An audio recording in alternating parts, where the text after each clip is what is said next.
Okay.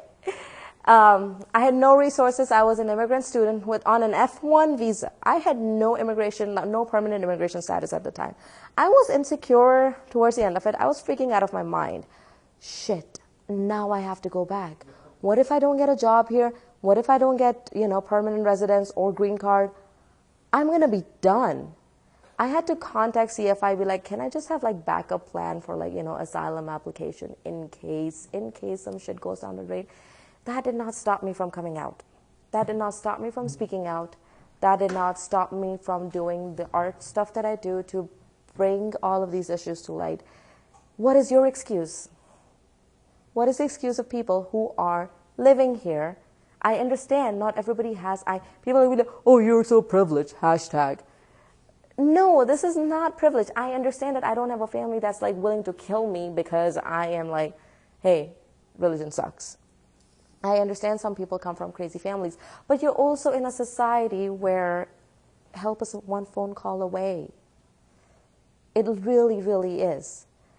Now, what can we do to help people come out of that anonymous thing, to give them the confidence that their views are valid, their feelings are valid, and that their family should not, under any circumstance, think of killing them for speaking their views?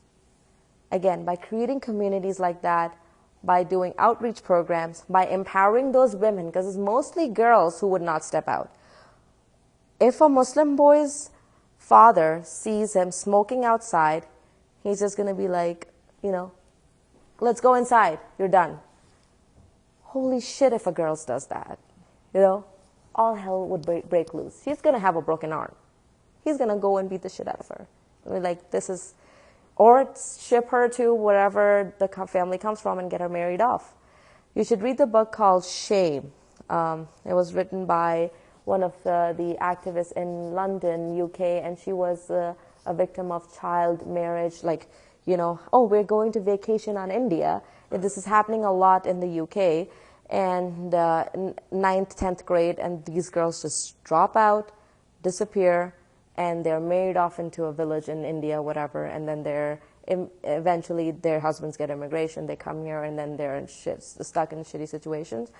And if they try to get out, either they're killed, honor killing, there's all sorts of things that happen to them. So they get into those kind of situations. So I do really believe, from the bottom of my heart, from what I've seen, is our target, as Mossad has trained me, our target are younger girls. Our target are these students. And I think the first step is to start educating teachers in public school system. Second step is start educating social media owners. People like Mark Zuckerberg. They have no idea. I get banned from Facebook all the time for talking about these issues.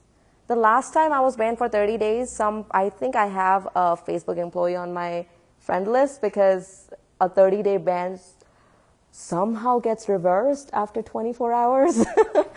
And my posts reappear sometimes, anytime this kind of stuff happens.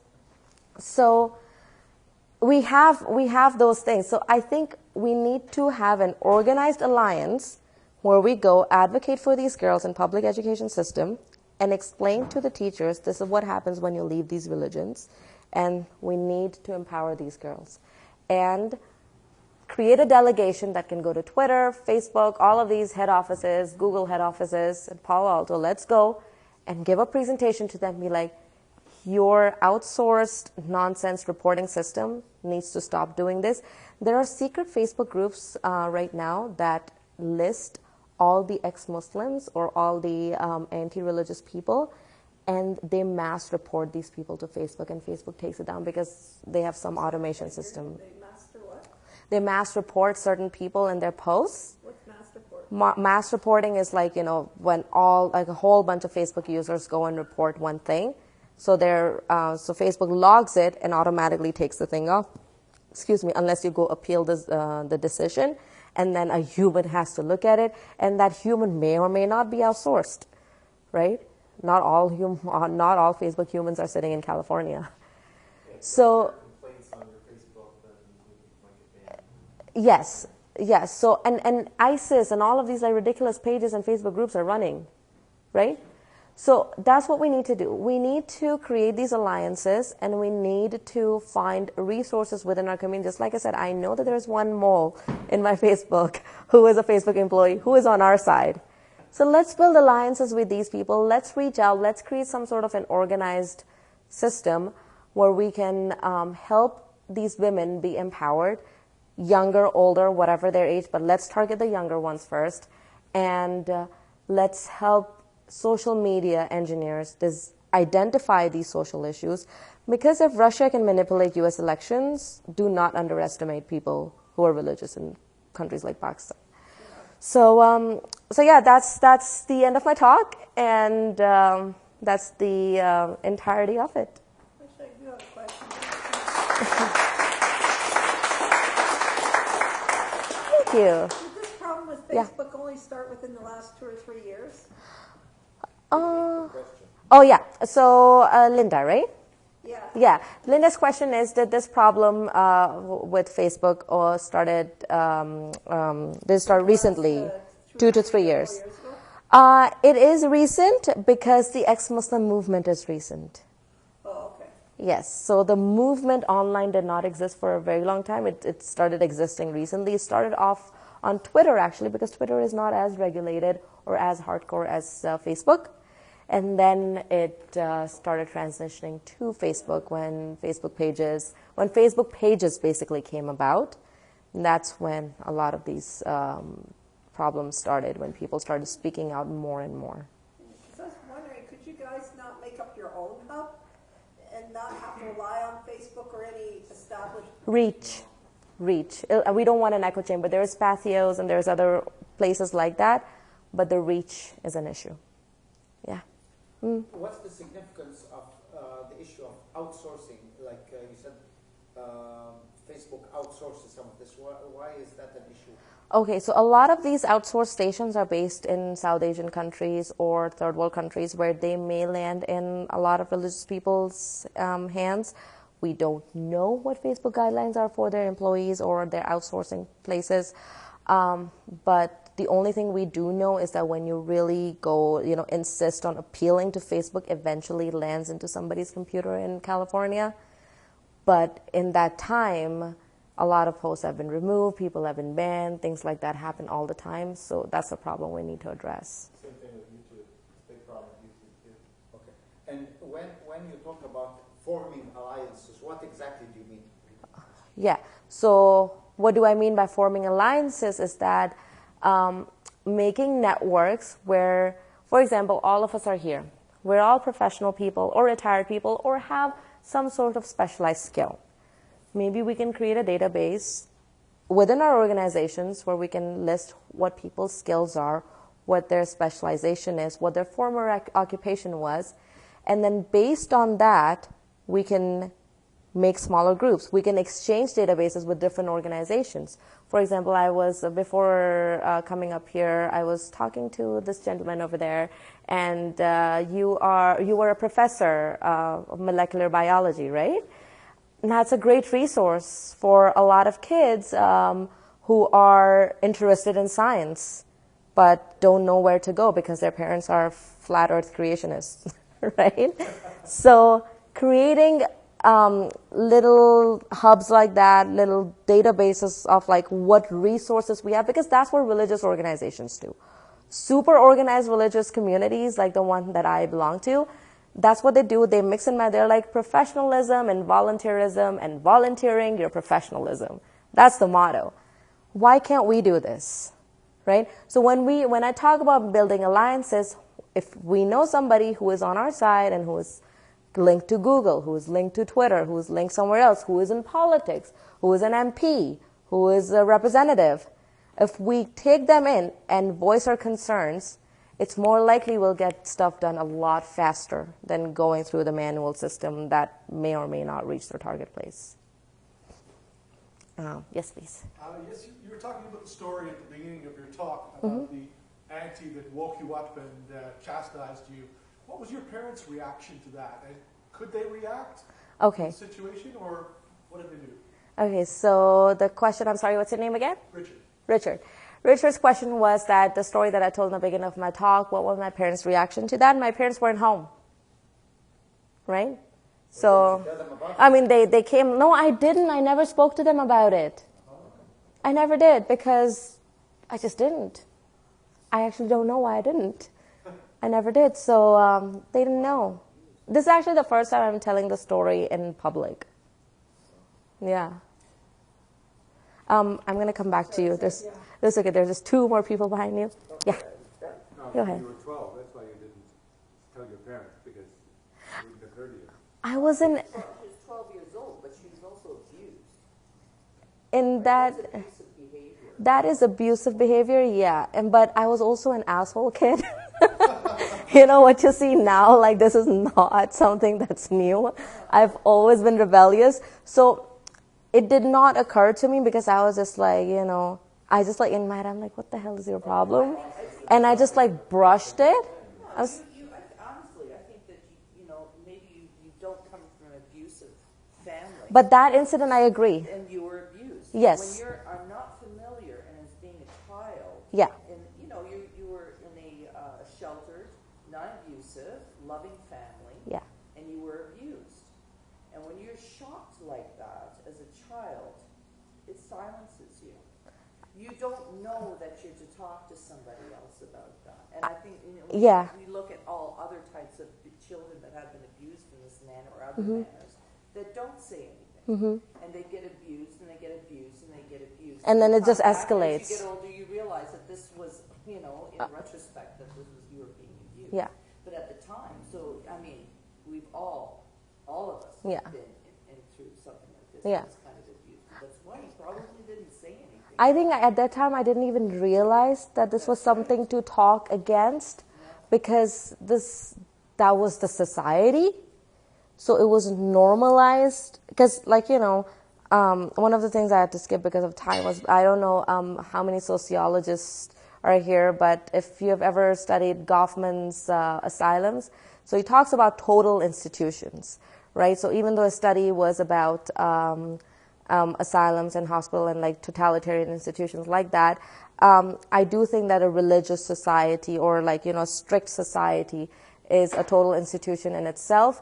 And in that you have these primary adjustments and secondary adjustments. So primary adjustment is somebody when people just go along with what is being asked and that becomes normal. And secondary adjustment is when people find ways to get around it.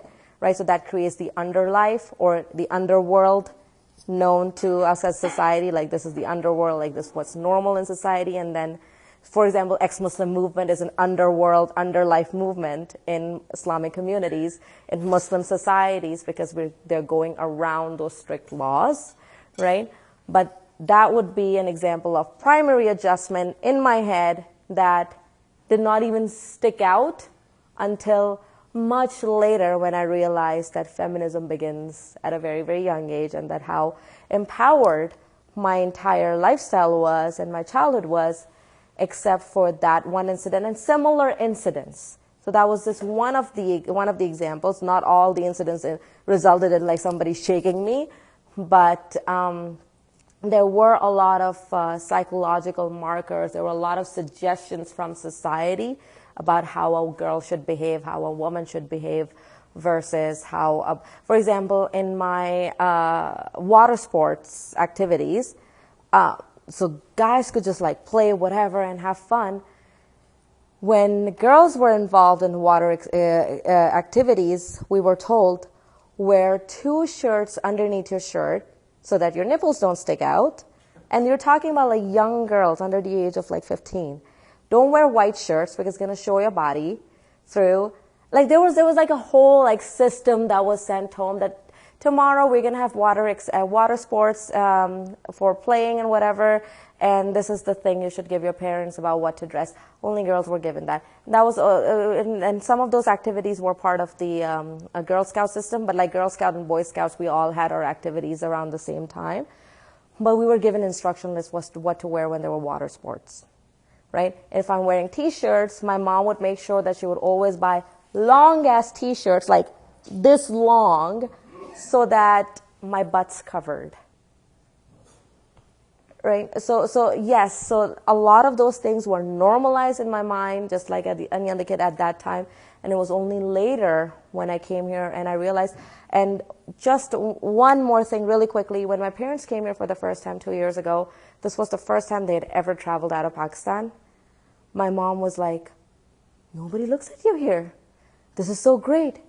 She was flippin' amazed at how great she felt when walking down the street without her, without a scarf across her chest, or wearing jeans, or wearing a long dress that she borrowed from me, and she was just happy wearing it. And she's like, in Pakistan, when we travel in public buses, we have to like cover like 3-4 shawls around, and even then some guys, from the back seat, they'll just try to touch you like this. That's the frustration you're talking about. That's the extreme violence you're talking about. So she was like, and that changed my parents' entire perspective of how the Western society is.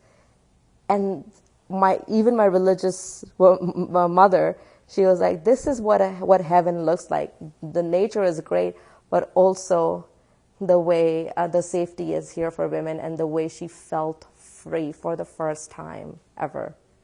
So yes, there is abuse, and there is a lot of abuse, and sometimes we don't even realize that it's abuse. How much time do we have, George? Okay. We'll just take a few more questions, and then we'll do a more informal discussion thing. Yes, please go ahead. Okay, so here's the deal. A bunch of people know me here because I post more crap on Facebook than you never imagined. And like comments about that. I have never been banned on Facebook. What am I doing wrong? Do you have a vagina? Yeah, but she's not here right now. I think it does boil down to these people mass reporting, trying to find people who are very, very explicit about their views. So I don't hide. I don't sugarcoat anything. I will tell you exactly what the verse says, and I will write down in my comments, in my whole very articulate college art essay style speech, and then it will go, "Fuck this shit," right? And I'll be like, "Screw these men." Not really. Who would want to? But basically, right? I would go. So I would go around and say that, and I'm just on a lot of people's radar. Also, I use a lot of my native language too. So a lot of people do find me that way as well, because a lot of more people can understand me, and those are a lot of uneducated people who may not know English very well.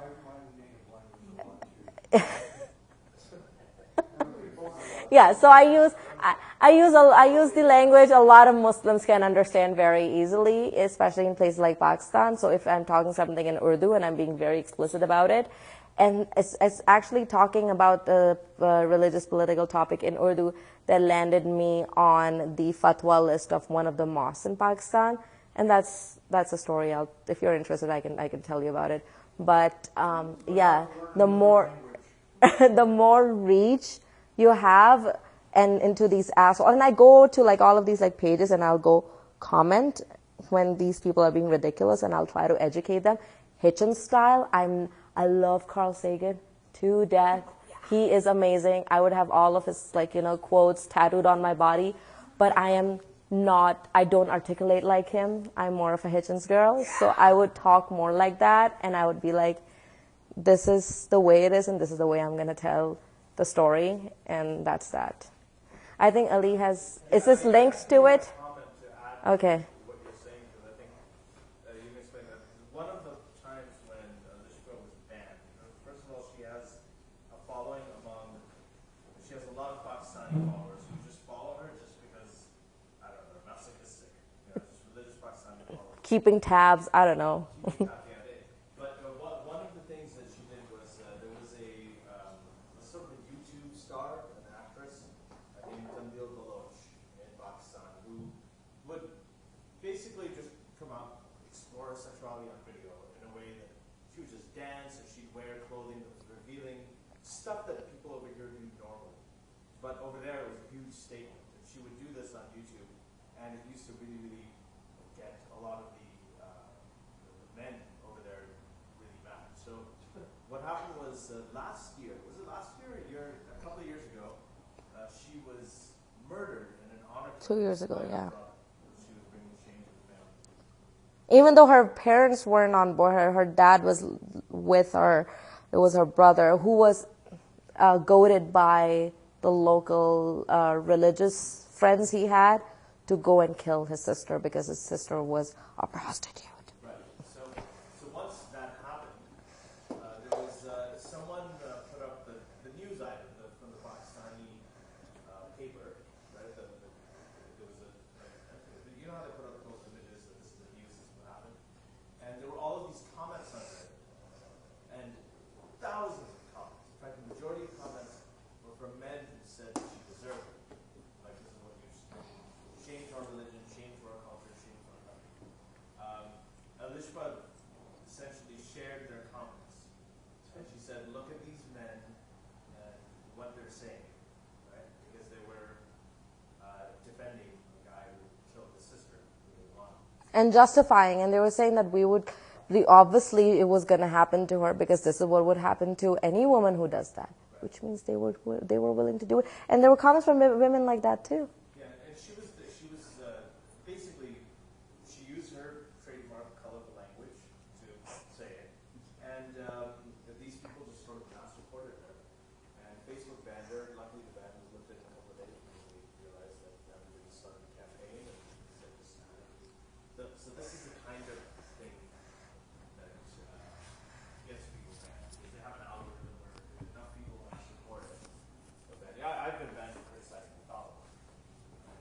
That kind of question. Yeah.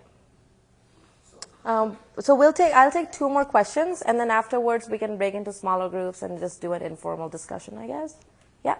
So that led right into what I was thinking. So if we are successful in engaging young women to do this, we also have to do something for the young men who are brought up in this certain mentality. And Yeah. so how do we go about doing that? It's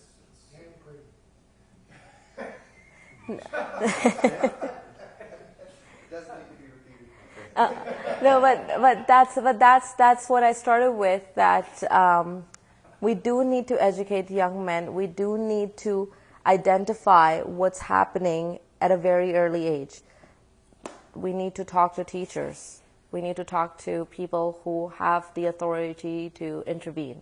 We need to talk to child protection services that abuse and neglect may not always be physically harming. The kid might still be getting straight A's and the house might still be peaceful.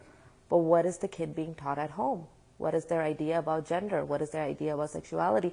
It's not a coincidence that all of these Muslim families were out protesting Ontario's sex ed curriculum, because it would correct that behavior early on. But if people are trying to prevent it, where do we go from here? How do we intervene early on to make sure? I am all for frickin' brainwashing immigrant population early on. Brainwash them into accepting that it is okay for a woman to be independent. If somebody is walking on the street naked, that does not mean consent. If somebody is gay, that is okay. Your world is not going to come to an end. It's not your concern. It has nothing to do with you. So those are the things, but like the things, again, like I said, that this is something that maybe we have a lot of early education researchers in our community, I'm sure, or educationists and in general, people who have their careers in education.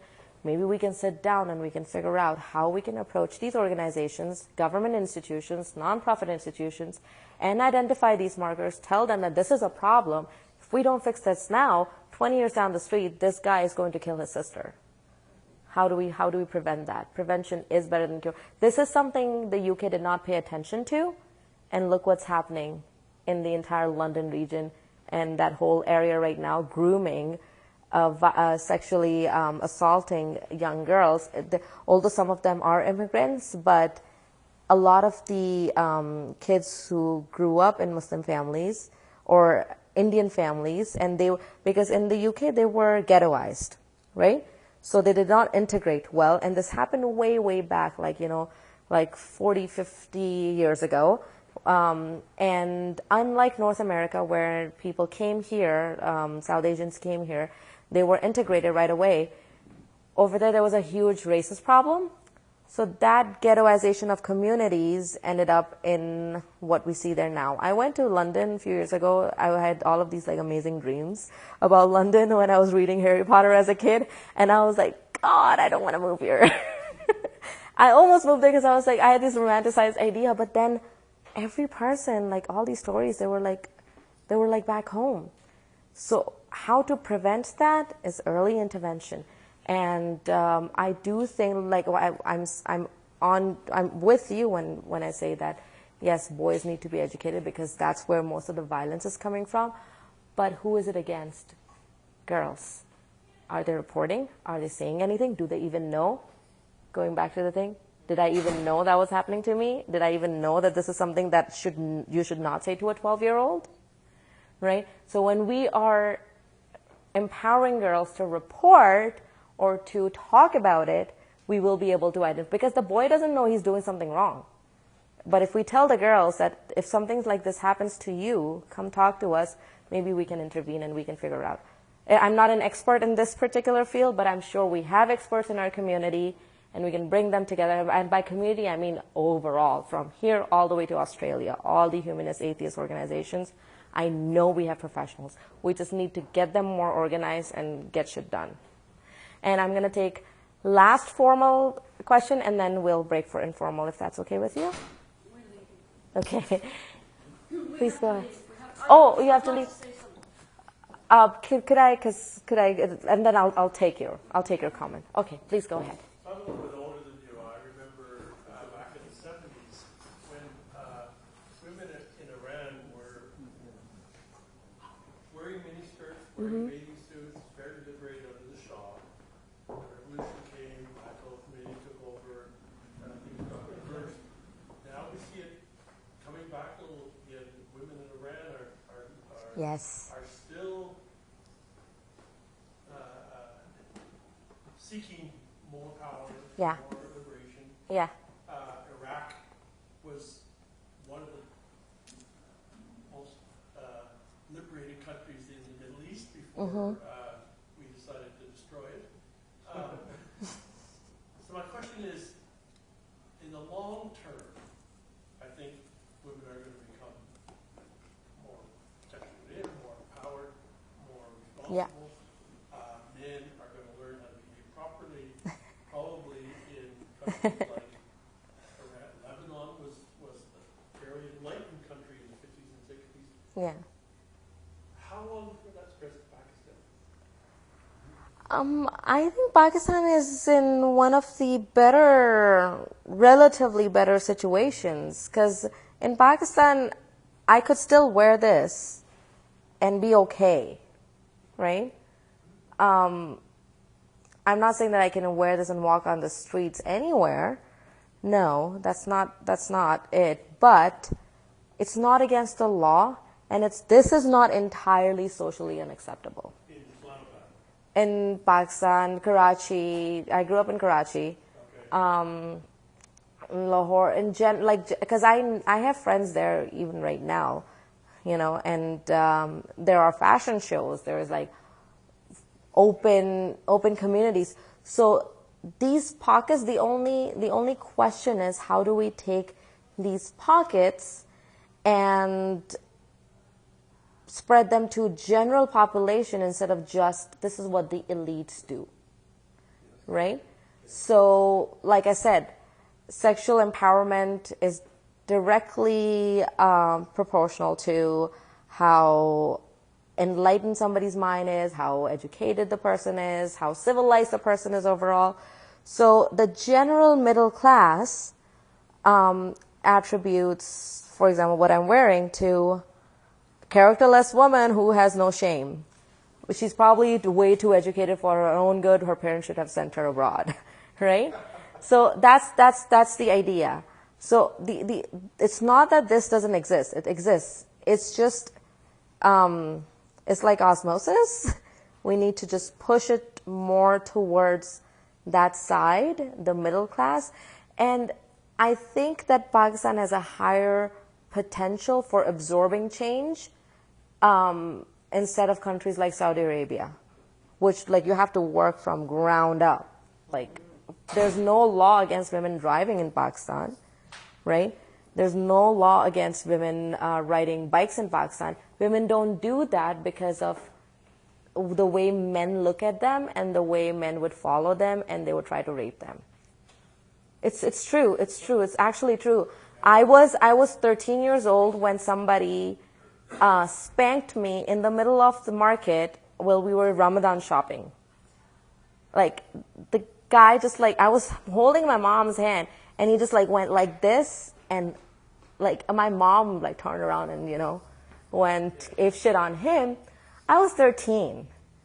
I could not walk alone on the street from my home, just down the street to my religious center, because all of these other guys would come around from God knows where and try to follow you and try to touch you or try to like grab you and put you on the bikes and in your cars. This is so the safety is a problem of these people. Yeah. Across the border, Hindu men in India treat women pretty much the same way. So it's not necessarily Muslim. Okay, yeah. Culture.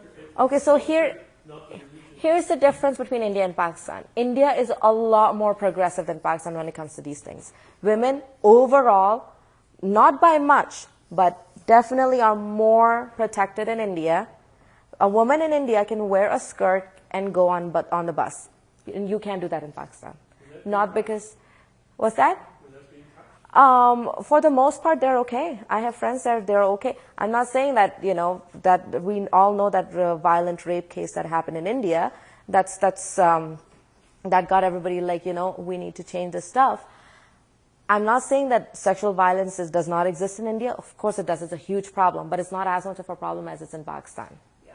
So I'm not saying that Hinduism is certainly a better religion. I'm just saying that the society is a little bit more educated, little bit more advanced, little bit more pushing, it's secular. The government, the constitution is secular. Pakistan's constitution is not secular. I can't comment on that. I'm not too familiar with the social makeup of Bangladesh, but I know for a fact that India is, for the most part, okay. In India, a woman can live alone while going to university or school, whatever, and live alone and be okay. In Pakistan, I do not know a single woman who lives by herself and is okay, or people don't talk about, or if anybody would even rent her an apartment. I don't know anybody. This is not a single case. Wow, now that I'm thinking about it. I know so many independent women in Pakistan. None of them are on their own. Sir, could they be with another woman, or would they have to actually live with a guy? I think that they have to be in a family system. They have to live with family or in college hostels. Okay. But I don't think there is a system that I can't think of any. And recently immigrated and I've been in, there are ladies hostels where the single women can stay there as a working women, but they are very scared. It's like you can't find it. It's very difficult. And they wouldn't advertise the fact that they're living by themselves. Right. I mean, you would know if you know them personally, but there is no like when I was not married and when I was like not here, I was like living by myself, and that was not a concern. But that's not like that in Pakistan. Yeah, so even if you're living alone, I think their neighbors would have to be discreet about it too, if I'm not mistaken, right? Yeah.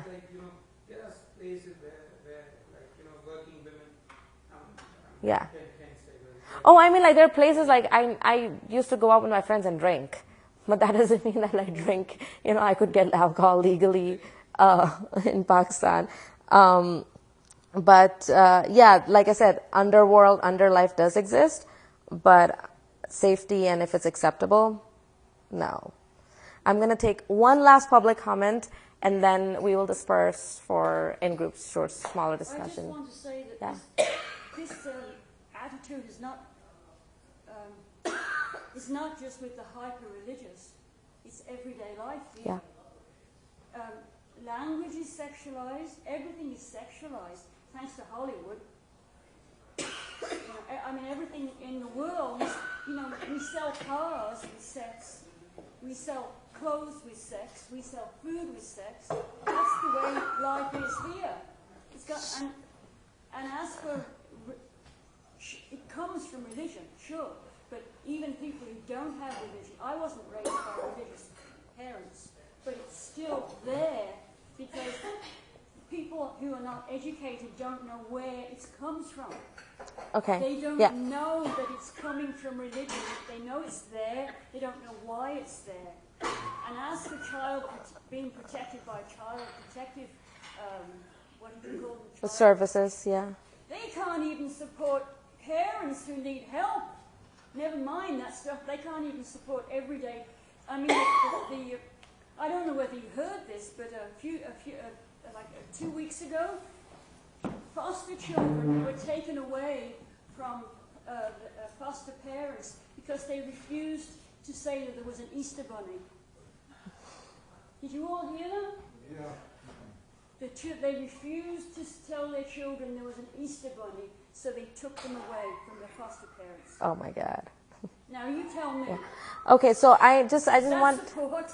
I just want to clarify one thing. What do you mean by everything is sexualized? Are you saying that everything is too sexualized or too explicit? No, it just is. That's just the way Okay. it is. Okay, so what I'm going to say about that is, yes, we went through this phase in Hollywood that you needed a skimpy, dressed women or, yes. So we went through that phase and where everything was like, yeah, so there was a social pressure that, if a woman isn't pretty or sexy, she's not going to get anywhere in life. And that is the entirety of her worth, which is exactly the same as religion saying that sex is the entirety of a woman's existence. The only difference is that they wanted to cover up, the other side wanted all reveal.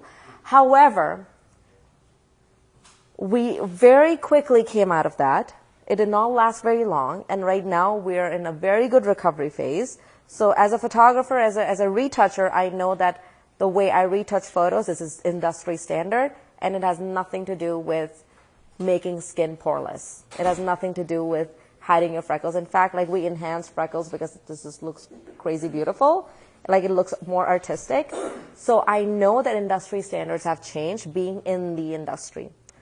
Now, having said that, even when we went through that 20-year phase of plastic Barbie doll phase, and then, everything was crazy, sexualized, it never became a reason for somebody to kill somebody because they refused to wear a bikini.